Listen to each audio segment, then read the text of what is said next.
about all of this, let's talk to Jim Walsh.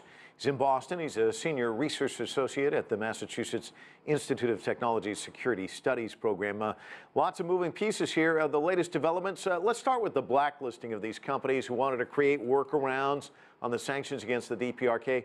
Explain to us the impact this might have in terms of this maximum pressure campaign against the DPRK. You know, Mike, I must say I'm a bit of a skeptic. I think this may be more for show than it will have a real impact. As the previous report indicated, the most important sanctions are those that are between China and North Korea in particular, and that happens away from the television screens, not at the UN, and that can have an impact. But these other things, I think, are more symbolic. I mean, if you designate a few ships here and a few people there, then the North Koreans are going to respond with shell companies and changing the flagging of ships. So I don't think that's what's really driving this process. And I think we ought to be careful here.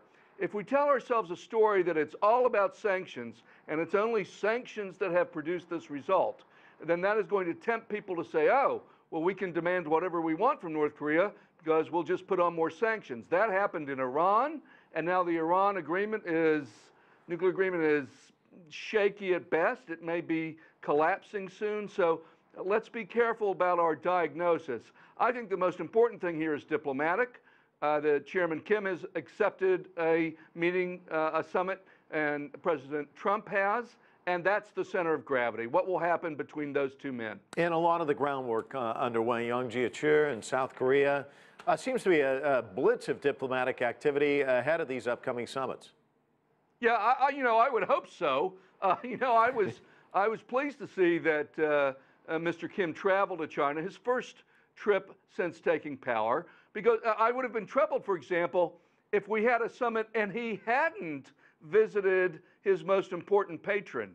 And of course, South Korea, all the parties are important, right? The U.S. is important, North Korea is important, the U.S., China, there's no agreement without all four countries being on the same page. But South Korea has taken the initiative, trying to make this happen in the first place, and it's South Korea who is talking with the North Koreans and will therefore be able to help the Americans prepare for a summit. And let's be honest, Mike, there's a lot of activity, but there's not a lot of time here.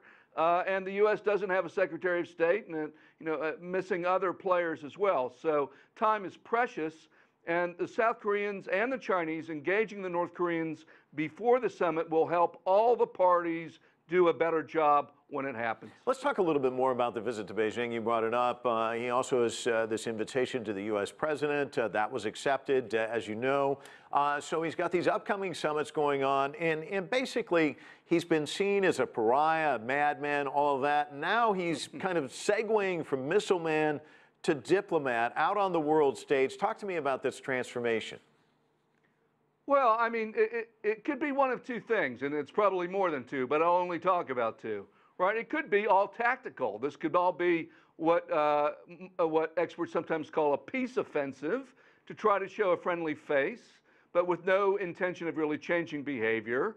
But in doing so, sort of weakens the enthusiasm for sanctions and raises his own stature. That's one possibility on one end of the spectrum.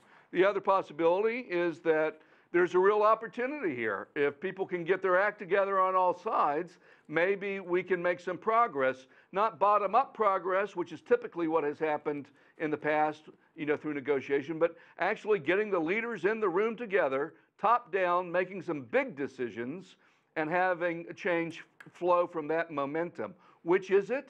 No one knows. And the only way to find out, though, is to test the proposition, to go, to meet, to negotiate, and see what is possible. Yeah, it'll be interesting to watch. Jim Walsh will undoubtedly be talking to you as we go through this process. Thanks so much.